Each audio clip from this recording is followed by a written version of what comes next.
This is the second part of a series of dialogues that we're having, a part of a grant. And so what I'm going to do is I'm going to quickly go through what this project is that we have, and also what the goals of this project is.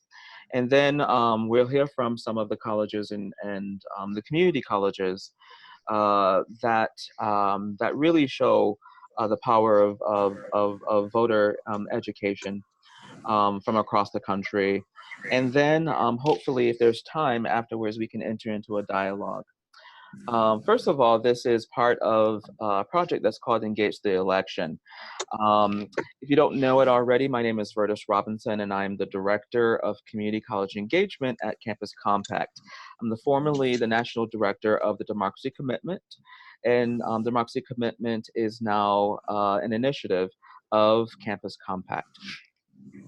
And so what we're going to do today is, again, we're going to do just overview the project just very, very briefly. Then we're going to hear from Anza College, our friends at Anza College, and then Santa Fe College, and then Cuyahoga Community College, which is in Ohio. And by the way, Santa Fe College is not in New Mexico, it is in Ohio. I mean, excuse me, it's in Florida. And luckily it wasn't in the Panhandle, so they weren't as affected by the hurricane that hit yesterday. We're thankful for that. Um, but um, but after we hear from Cuyahoga Community College, which is in Ohio, um, there we go. Which is in Ohio, we will hear from Mike Burns from the Fair Election Center's Campus Vote Project about some of their interactions with community colleges, as well as the plethora of, I say plethora, because I think they have a lot of resources that are available for our institutions, and it's still not too late to utilize some of their resources that they have. And he'll be talking about that, Mike Burns from Campus Vote Project. And then if time afterward, we can have a little dialogue. But and then we'll adjourn. But quickly about the project, it's a direct response by Compact through its newly acquired TDC to leverage the midterm elections and this year, creating electoral engagement opportunities for community college students, many of whom are first generation low income and students of color. We intend for this project to yield ideas, insights, practices, principles that reflect the unique challenges and unique opportunities of community colleges in the context of their special ties in the community. And additionally, we want to yield resources that will be useful to the broader network of community colleges. If those of you who do not know, Campus Compact has over 200 community colleges, and it is steadily growing. Um, we received a grant from the Young Invincibles and its Student Learn Student Vote Coalition, which I am a board member on, and received about $27,000, and it was distributed among 14 campuses, and they received about 1850 apiece. This may not seem like a lot of money, but when 9 times out of 10 $0 are really allocated to electoral engagement on community college campuses, this goes for a long way. And the 14 campuses that are a part of this project include Allegheny College of Maryland, College of Canyons in California, Delta College in Michigan, Johnson County Community College in Kansas, Kingsborough Community College in New York, New York City, part of CUNY, Kirkwood Community College in Iowa, Lane Community College in Oregon, Mesa Community College in Arizona, Monroe Community College in Western New York, Piedmont Virginia Community College, Raritan Valley Community College in New Jersey, Santa Fe College in Florida. I'm about to say New Mexico. Sorry, Dave. He would have got me. Santa Fe College in Florida, Tarrant County College in Southeast Campus in Texas, and Wilbur Wright College in Illinois, part of the Chicago Community City College system. As you can see, broad range from across the country. And also they differ in student makeup Some of them are Hispanic serving institutions, minority serving institutions. Some of them are predominantly white. Um, and also they differ in sizes as well. Allegheny College, I believe, is the one that has the fewer amount of students, with about 3,000 students, and some of them have about 15 to 20,000 students. That includes Monroe Community College in Kingsborough. Has upward to 20,000, 15 to 20,000 students. So what we're going to yield from this and the diversity of the participants is a very broad-ranging ideas, what works, what doesn't work, best practices of electoral engagement in community colleges from across the country. Just to let you know about the other dialogue, I should say, the last dialogue will be before the elections, and it will be next week. And this will be talking about the power of community colleges in just community colleges just once, not community colleges, sorry, in voter turnout. In other words, after we have the first one, that's registration, and then we had this one about registration and then education. The next one will be about getting out the vote. How do we bring community college students to the polls? So we're going to be hearing from Allegheny College of, the Community College of Allegheny County, which is in Pennsylvania, Sinclair Community College, which is in Ohio, and Kingsborough Community College. But without further ado, what I would like to do is, and also please stay in touch. Again, this is going to be recorded so that for those of people who are teaching right now and cannot attend, and I know that Bob Stockwell will have to go to a class soon. So let me get off my mic and yield the floor to him. But please let people know to get in touch with me so they can know how to view this series of virtual dialogues. But that's my email address right there, and definitely go on our website and also our social media accounts as well for Campus Compact to see what else is going on in the civic engagement world across our network, which is over 1,000 colleges and universities across the nation. So without further ado, I'm going to yield the floor to the Anza College to really talk to us about their voter education efforts, and particularly their work with introducing students to public policy issues and what's going on in DC. All right, so Bob and Jim, I'm gonna try to unmute you. Let's see. There we go. Thanks, Verdis. Thanks, Verdis. I'll let Bob start if you would, Bob, and I'll fill in, especially because Bob's got to be in class in a little bit. Thanks so much, Jim. That's perfect. So, hello, everybody. Bob Stockwell, Anza College. Jim Nguyen, also at Anza College. We both teach political science here. And as Jim said, I've got probably 5 minutes. So if I could, maybe I'll kind of hold the floor for just a few minutes, kind of share with you what we're doing. And then Jim, you kind of fill in and provide responses to any questions and so forth. Absolutely. Okay, wonderful. So if I could, I understand this is about voter education. If I could, though, I'm going to kind of share a little bit about what we're doing that is also registration, education, and voter turnout. We're very excited about the project we're doing this particular election cycle. It's really the first time we've ever done this. And so if I could just kind of name the institutions or the groups that are involved on our campus, and frankly, in our district, because we're also working very closely with our sister college, Foothill College, as part of our district, Foothill de Anza. So what we're doing this particular election cycle is, as I said, something new. And Jim Nguyen, myself, and Nikki Gonzalez-Yuen, who's the other full-time instructor in political science, are requiring our students to engage in a voter registration and voter turnout drive. And the way we're doing this is we're coordinating with our Civic Engagement Institute at De Anza, which is called VIDA, the Vasconcelos Institute for Democracy in Action. which is in turn working with another community organization, the Asian Law Alliance, which has provided monies to us to buy materials. And so if I could just describe exactly in concrete detail what we're doing is, so I've got 50 students in my class. Jim, I believe you have 100 students in your class. That's Nikki right. has multiple sections, so 150 students. So we're talking about a pool of about 300 political science students that have a requirement to do civic engagement work, a minimum of 12 hours for the quarter.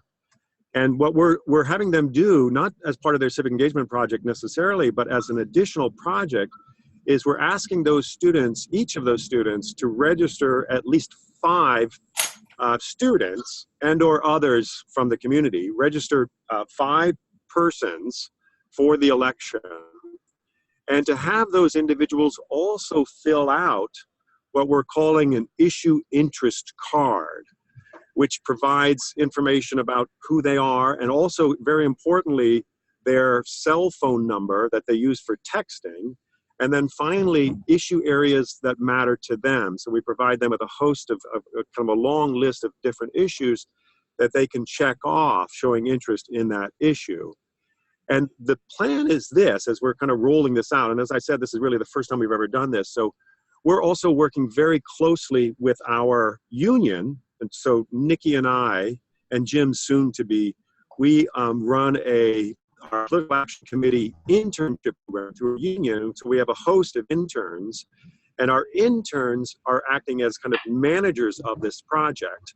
And the point person in particular is working with an organization called Hustle that provides a texting platform that we can use. And so what we're going to be doing is we're going to be collecting all of these issue interest cards and the like person's contact information. Yeah. Excellent, Jim. Yeah. So we'll be collecting those, processing those. We're using a Google form to insert the information about these individuals that have been registered and or have submitted issue interest cards. We're going to construct a large database. We're going to be able to sort that database by issue areas. And then we're going to be able to send out frequent text messages that are both educational in the sense that alert people to issues that, are measures, local measures, statewide measures that might be of interest to them. And then this is kind of moving into the voter turnout area. We're also going to be then reminding folks as the election approaches, hey, don't forget, that you've got 2 days before the election, or elections today, turn out to vote. So that's kind of, in a nutshell, the picture of the different groups and the kind of the process that we're working through here. Jim, is there anything you want to add to that? Not really. I think this is the first time we're doing something like this Why Voting Matters card. And it's, as Bob mentioned, it's for several reasons, so that we can, reach out to voters to remind them to vote for turnout purposes, but also we're collecting data.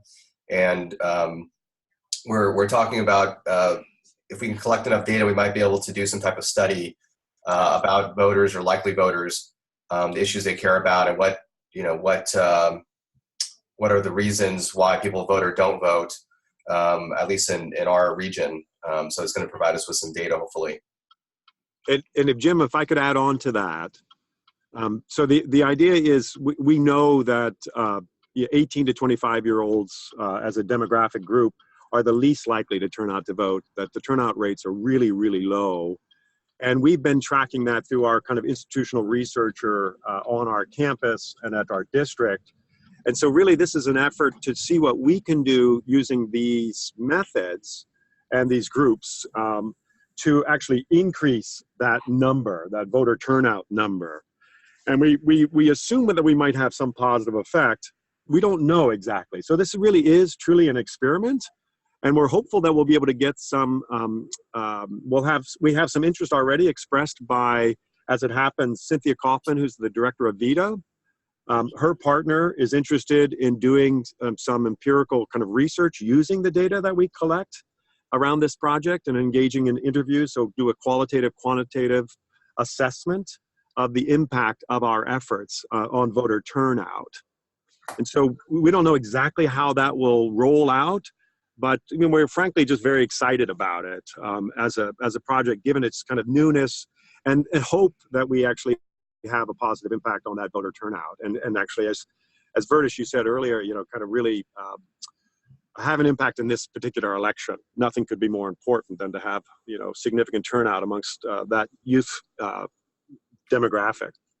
And Bob, just add on as well, it's really been important for us and vital for us to have the institutional support in terms of resources, having a civic engagement office like our VITA, because we need to have places where our students can turn in the forms to and get them recorded, both registration forms as well as the Why Vote Matters cards.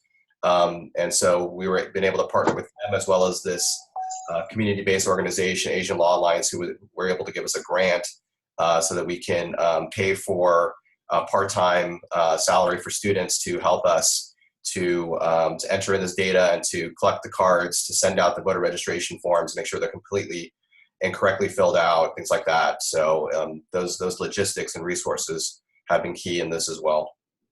That's right, Jim. That's absolutely right.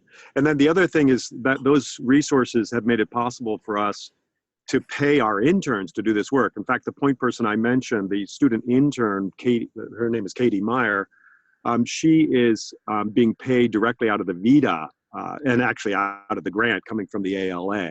And so we're combining resources. We're paying interns through our PAC internship. And frankly, actually, we're resourcing the college as well, because the student government has made resources available through the student representation fee to pay for our interns. So there's a confluence of forces that are kind of working together on this. And if I could just, I'd be remiss if I didn't say that our sister college, Foothill, held an event yesterday around voter education. Actually, it was voter education and voter registration. They allied with the League of Women Voters and held a public forum yesterday. Also, they had food and they had tacos and stuff. And so they registered a number of students, and it was a very successful event. And they plan to do an additional event next week around kind of the election. They're going to bring representatives onto campus to talk about the election and the issues. And then we're also doing that on our campus. We've got a host of voter education efforts that are being done through the VITA office. Two of the interns there, our regular interns, will be holding a series of fora around voter education in the lead up to the election. Hopefully we'll get some good turnout. We're not exactly sure, but we are working very closely with them around those efforts. And my hunch is too that those voter education efforts will inform our texting and the kind of the templates that we use when it comes to our reach out to the folks that have submitted issue interest cards. And forgive me, folks, I'm going to have to check out at this time, and I'm very sorry I can't take part in the discussion. But look very much forward to hearing about how it goes and communicating with you folks in the future.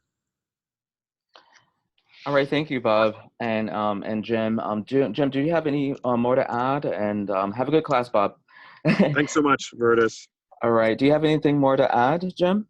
Nothing else to add. Bob did mention, just briefly, Bob did mention Hustle, and apparently that's a software program that it costs to use, but you can send out reminder texts to would-be voters en masse. So I'm sure some of the other panelists have used it or heard of it before. And so part of the resource is being able to get those messages out several times.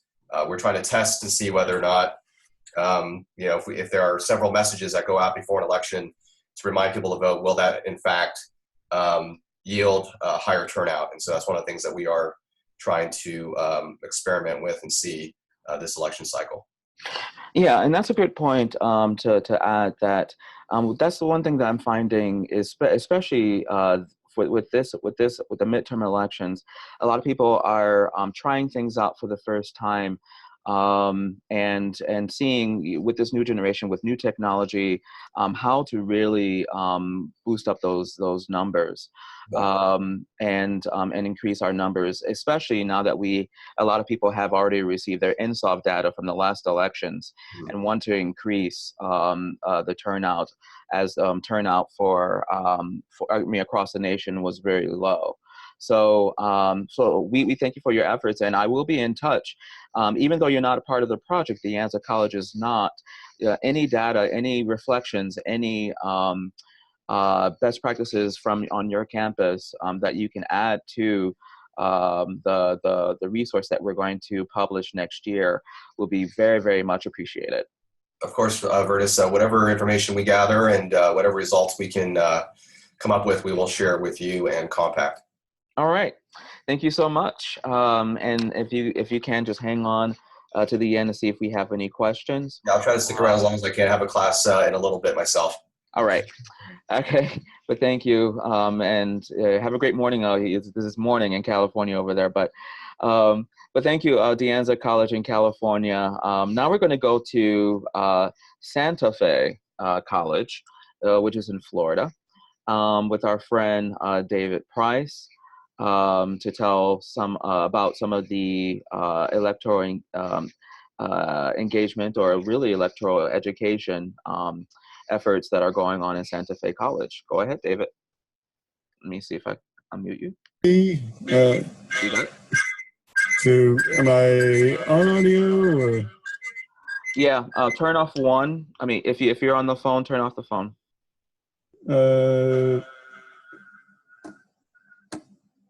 Okay. Perfect. Am I still being heard? Yes. I'm not hearing myself. Are you guys okay? You guys are hearing me. Okay. So that's just my screwy computer. What I'd like to talk about is our National Voter Registration Day event, which I was unfortunately too ill to attend, although I wouldn't have attended it anyway because I would have been up at the Kettering Foundation with Verdis and several other people on that day anyway. But we did it on National Voter Registration Day, and we called it Civics Fair. We had about 40 organizations, interest groups, community activists, political parties, candidates, campaigns, set up tables, and be available for our students. We had about 150 to 200 students participate. They got free lunch if they got stamps from 5 of the participating organizations to show that they had actually stopped by and done something. And that was kind of what our Office of Civic Engagement did. Give you kind of a little bit of a sense of the type of people that we had there. We had the 3 major political parties of our county: Democrats, Republicans, and Libertarians. Interest groups, we had the local County Labor Coalition, Next Gen America's local chapter, the Latino Women's League, and the League of Women Voters. We also had some campus groups that are interested in civic engagement. Pretty much every campaign from the U.S. House seat down through the county-wide offices sent either the candidate or representatives. And in Florida, we have a initiative and referendum process. And this year, we're inundated with them. We have 12 statewide initiative, referendum, constitutional amendment items, and 4 local ones. We had representatives from about a half dozen of those groups that were supporting those.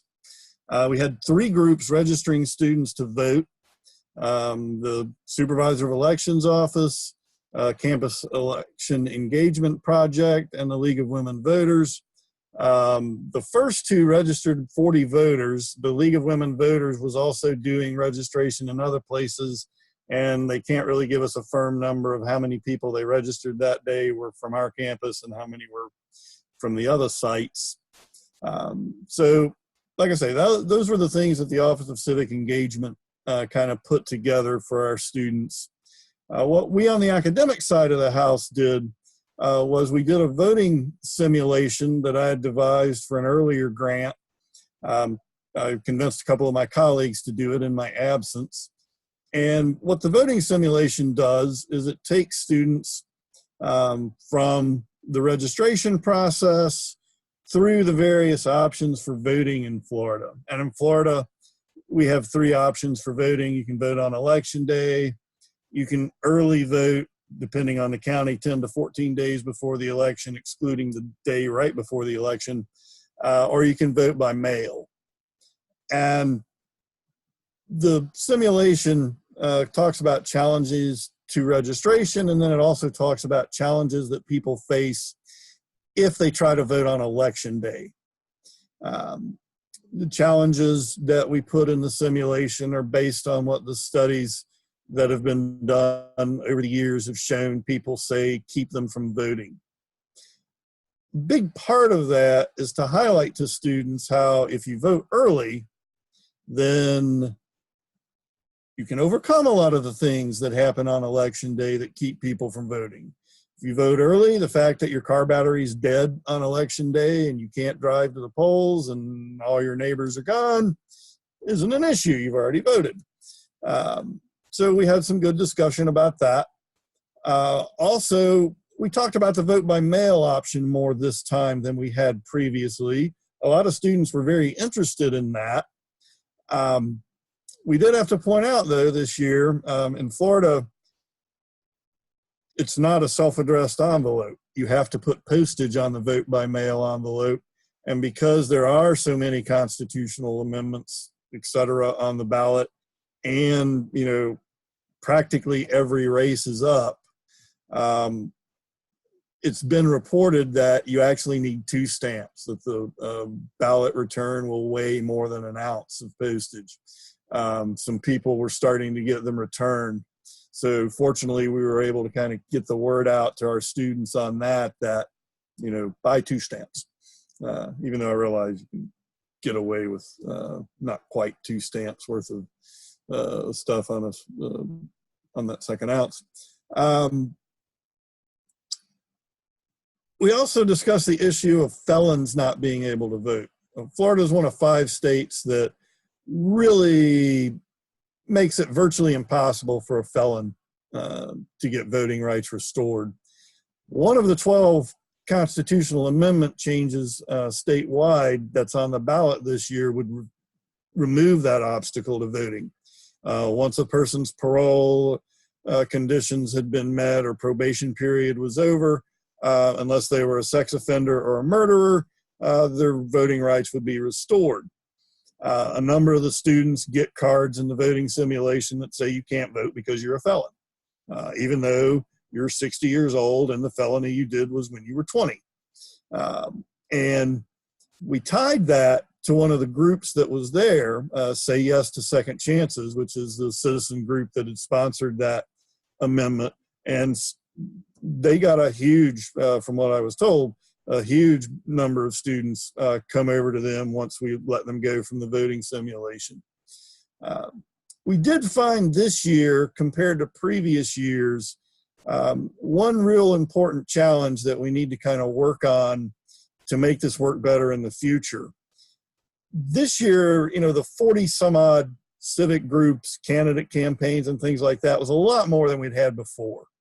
And there were a lot more people around during the voting simulation, from what I was told, that were kind of interacting with those groups and not really there for the voting simulation, which is fine. I mean, we want broad participation, but it did proceed to cause kind of a challenge when the faculty who were running the voting simulation were trying to debrief the people who had participated in the voting simulation.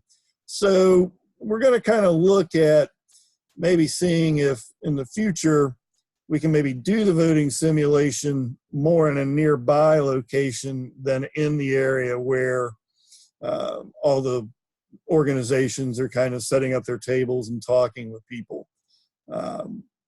So that's pretty much what we did for National Voter Registration Day and what I have to share. I'm free later on after everybody else has presented to answer any questions. All right, thank you, Dave. And also a couple of years ago, thank you for sharing your simulation with me, as I use it for Martin Luther King Day event at a local high school, in which I turned it into something from the 1960s, and where people were there, where their voting rights were oppressed, and so students were able to feel that and also to appreciate their voting. So if anyone is interested in Dave Price's voting simulation, please email me at verdis@compact.org, and I'll be able to share his email address, so that you can because he'll be happy to share the simulation, because it is very effective. All right, so thank you, David, again. So now we're going to go from the south, and we're going to go back up north to Ohio. And we have Katie Montgomery, who's the Director of Government Relations at Cuyahoga Community College. Katie, are you still on the line? Yes. Wonderful. Yes, can you hear me? We sure can. The floor is yours. Okay, great. Well, first, thank you for inviting us, and we're so happy to be here. I kept up the slide where futures begin, our tagline, because one of the futures that begins for many of our students is that of being a lifelong voter. We have about 30% of our students are first in their family to go to college, and we found out that a number of them are first in their family to vote too. Verdis, we can move on to that next slide. So just to give you a little framework, annually we serve about 55,000 students. We're Ohio's largest and oldest community college, and truly have step-up platforms like all community colleges do for so many areas of the community, whether it's high schoolers getting a start on higher ed. We're first in Ohio for healthcare, 6th in the country for nursing degrees, first in Ohio for 30 actually healthcare degrees. And we're proud to be a military-friendly school. We have women in transition programs that start on our campuses every 8 weeks, foster REACH scholars, GEDs, 16,000 workforce certificates in the last year alone. And currently we have the lowest tuition in Ohio. So if you're our way and want to learn more, go to tri-c.edu. Go to the next one. So creating a spirit of civic engagement certainly is a top priority for us. 85% of our students stay to live and work in the region, so having them being engaged from a civic standpoint is very important for the health of our community.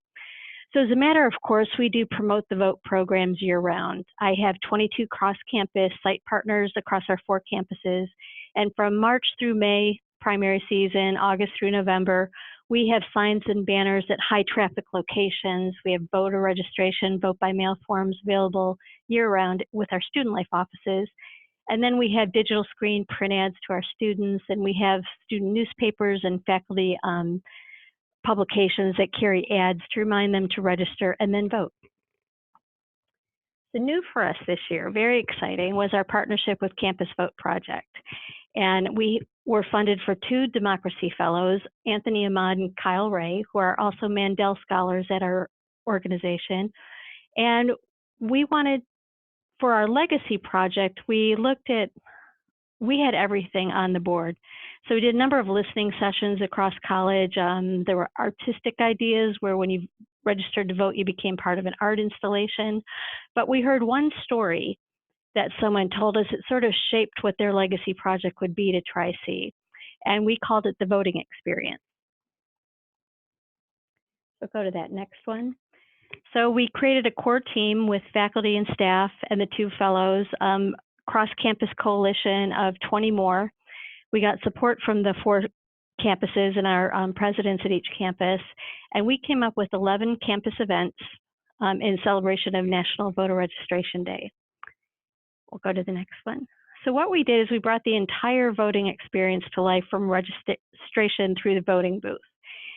And we recruited over 40 students. I think we had 47 in total. We approached the Board of Elections about bringing voting booths, faux ballots, the voting box, the stickers that you get once you finish voting. And then they also volunteered to create sort of a fake check-in station where you might be Brad Pitt for the day, and they would check in your ID and make sure that you're okay, or maybe you weren't, and tell you what you needed to do to get cleared to go get your ballot.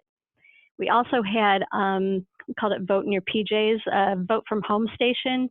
So created like a little homey setting. And there we had online research sites to nonpartisan sites where they could gather information, where we showed them how to register online, which you can do in the state of Ohio, how to get a vote by mail form, how to look up judges, how to look up all the candidates, and to see their sample ballot. Go to that next one. So these were our 4 stations. Welcome to the voting booth. So we literally had them check in at the polls, filling out a ballot. They voted on their favorite superheroes, ice cream flavors, sports teams, and more. The how to vote in your PJs, and then we actually had voter registration sign up and vote by mail.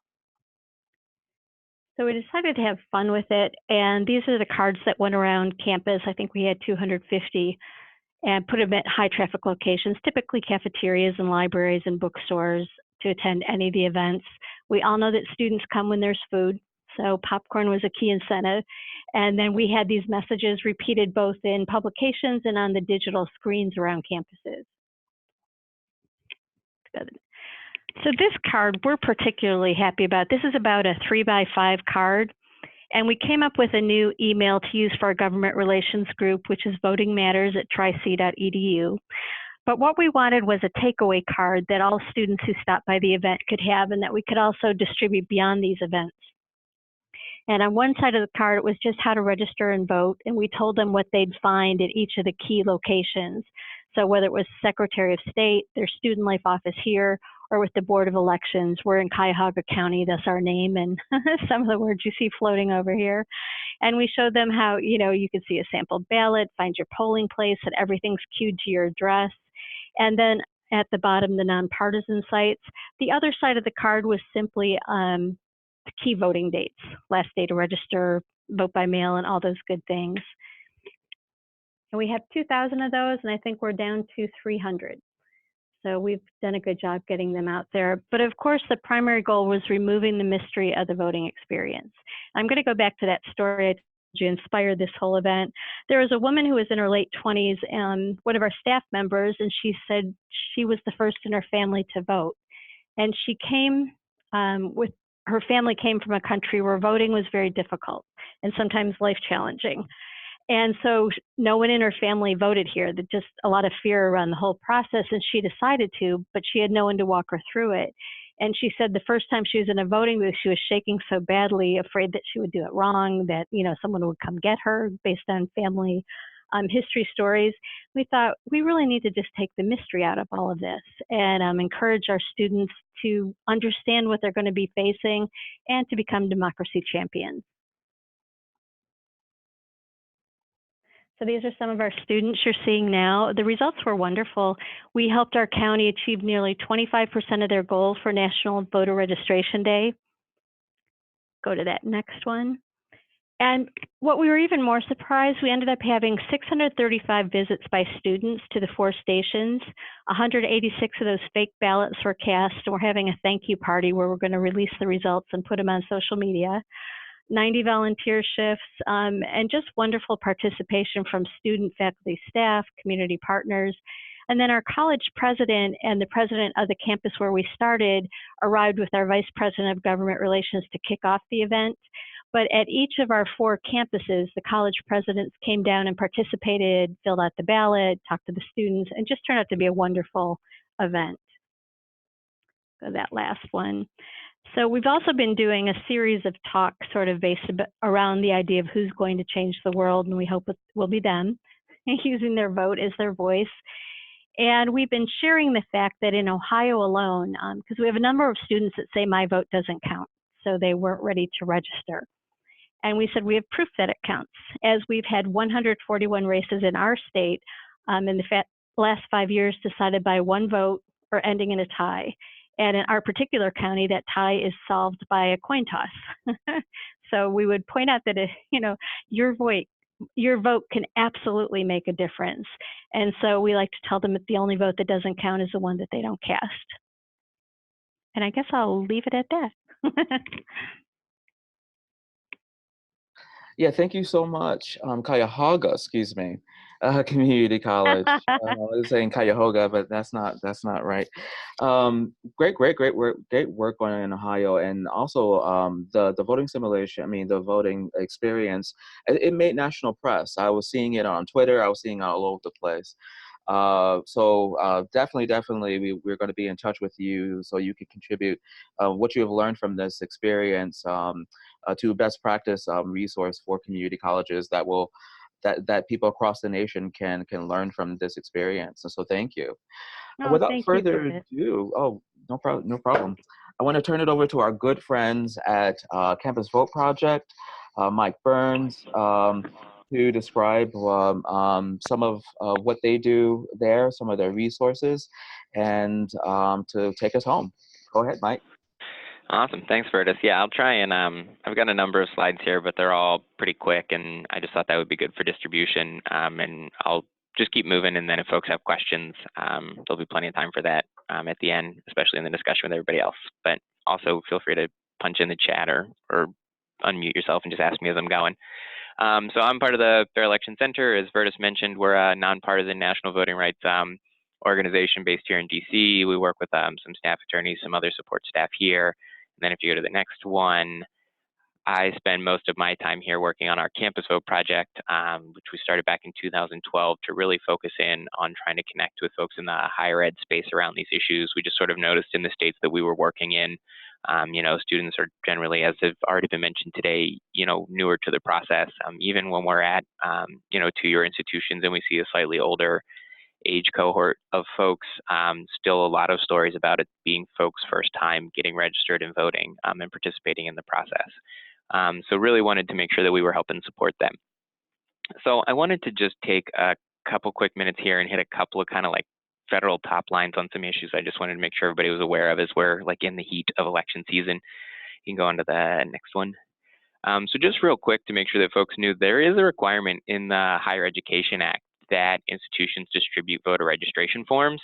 It's kind of split into two ways right now. So it says you must make voter registration forms widely available to your students and distribute the forms individually to your degree or certificate program students who are physically in attendance at your institution. So in my mind, that means that at least once a year in years with federal or statewide elections, you need to be getting a voter registration form to every student individually, as well as making them widely available to students. The department put out some guidance on this in 2013, saying that you, especially for the individual distribution, could do that electronically, but that it has to be in a message that is only about voter registration and contains the links to either like the state's online voter registration system or a place or an attachment that has the voter registration form in it. And this is covers most of the country. There are a few states that are exempt because they offer election day registration. But I think this just sets like a good baseline, especially when we're trying to maybe sometimes convince higher ups at an institution that like this specific piece of the work should be something that we're doing as part of the civic mission of higher ed. There's like a bare minimum requirement that we're getting voter reg forms to all students. Next one. This one maybe comes up a little bit less in the two-year context, but I still just wanted to kind of put this out there. Lots of times we kind of hear pushback from folks that maybe students aren't part of the local community sometimes, or they shouldn't be registering at the address where they attend school. But there is a Supreme Court case kind of pushing back on that, saying that you can't have different residency standards that are more strict just based on someone's status as a student. On to the next one. And then the last one I really wanted to hit on and highlight for folks, I feel remiss. I feel like we have talked about this a lot in previous years, and I forgot to like start bringing it up sooner this year. So now I've been trying to make sure I cover this every time we get a chance to talk with folks. There's a federal statute that prohibits paying someone for either registering to vote or for voting or refraining from that.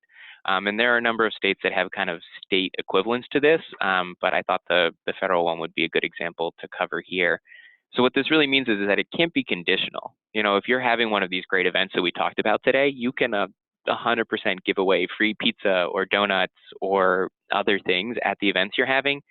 Those things just can't be conditioned on the fact that someone either filled out a registration form or that they do something like show you their I voted sticker.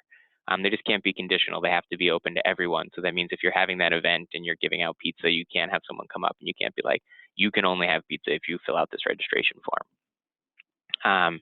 So just wanted to quickly touch on that. We can move on. If there's questions later, we can come back to it. So some resources.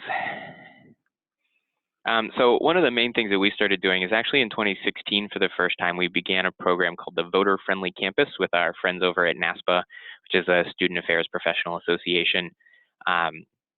We had about 100 campuses kind of go through a multi-step process beginning at the beginning of 2016, where they submitted a statement of interest and then wrote a campus plan, kind of executed that plan around the presidential elections, and then wrote a follow-up report to that that was due in January 2017. And we went back and we looked through everybody's kind of plans and reports to see kind of what they'd been able to accomplish, and then gave out a seal with a press release, you know, noting these folks' works and trying to highlight the good things that they did. And then one of the things that we actually did throughout 2017 was actually sit down and really go back through and really read all of the plans and compare them to what was in the reports that the campuses had sent. And the result of that was this Voter Friendly Campus Report 2016, which really distilled a lot of, you know, we kind of tried to format it in a way where we presented sort of common challenges that folks presented, but then also tried to pull out some of the unique or creative ways that different campuses tried to overcome those things across a number of different issues around voter registration, voter education, voter turnout. So the program's running again this year. There's about 150 campuses enrolled this time, and we will do the same thing. We'll award the designation early next year and also start kind of going back through all those evaluation reports for this new round, so we can put out an updated report based on how that's gone. And some of those campuses are returning from 2016 and some of them are new. So I think that'll be really interesting to see how that turns out. So things that are helpful right now. So, I mean, I think one, the report from last time has some great information if you're still looking or have some questions around different program ideas. But we also make state student guides. So these are guides that kind of run through the basics around like what you need to know around the registration process, accessing absentee or early voting, and voting on election day. We have them for all 50 states and DC up on our website here. And they're also tailored a little specifically to students. So there's some common questions on the bottom of each one of them. We try and make sure that we highlight, you know, if you can use a student ID or not for voter ID, those types of issues. We have these posters on this slide as well here, same sort of thing. We have the same poster design for all 50 states plus DC, and we have them in versions where it just says like election day and has some of this other information on the bottom. And then we also have versions that have the registration deadlines on them as well, if folks are interested in those, and some pledge to vote postcards that you can use for pledge campaigns. And we actually still have some here in the office, so if you shoot me a note, we can drop 100 or 200 of them in the mail to you right away. But the PDF, if you want to print your own, is also on the website. I'm going to do the next one. So just real quick, two other resources that we have as well. One, we just did a webinar yesterday and relaunched our student voter engagement handbook, which is geared towards helping students kind of organize and advocate for this type of work at their institution, but still using that same type of institutionalized lens that we use when we do the work, so that they can be thinking about like, how do they do the work now, but also in a way that continues to leave an impact at their institution after they matriculate. And then institutionalizing voter engagement was another resource that kind of came out of after we did the VFC report last year. We kind of saw another need to kind of talk a bit more about like, how do we actually institutionalize that work instead of just collecting and distributing all those lessons learned. So that guide came out as a follow-up to the VFC report. And then the next one, just real quick, I wanted to plug for folks. We've been getting a lot of questions and requests about this, given the time of year that it is. These are two resources that we point a lot of folks to around just nonpartisan voter guides. Vote 411 is run by the Legal Women Voters. They do a pretty great job, and that's their national site, and kind of a lot of all the local leagues and the information they have about candidates funnels up to this one site. And then another great organization, Ballot Ready, has ballot guides that cover at least the federal and state elections in all of the country right now. And then some other stuff below that too, like sometimes they have stuff on the constitutional amendments, but not quite as much of the local stuff.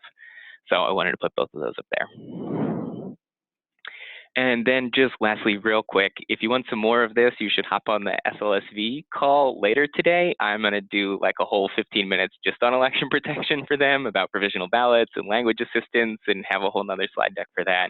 But I at least wanted to make sure that I plugged here the 866-R-VOTE hotline.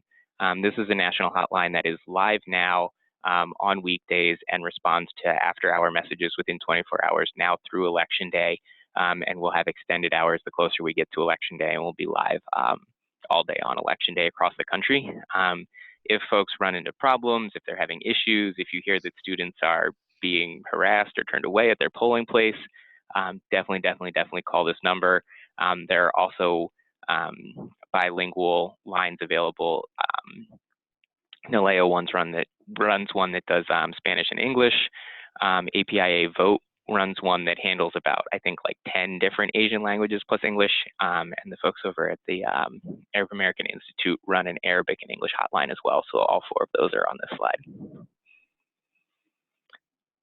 And I think that's it for me. That was a lot of information, so I'm happy to stay on and stick around for the discussion in case there are any questions around any of that. All right, thank you, Mike. And definitely, you know, because our time is running short, but I mean, I believe that this was a great. It wasn't a really dialogue, but you know, it was a great. It was a webinar. I have to admit it. It was a webinar, but at the same time, a lot of great different activities for voter education.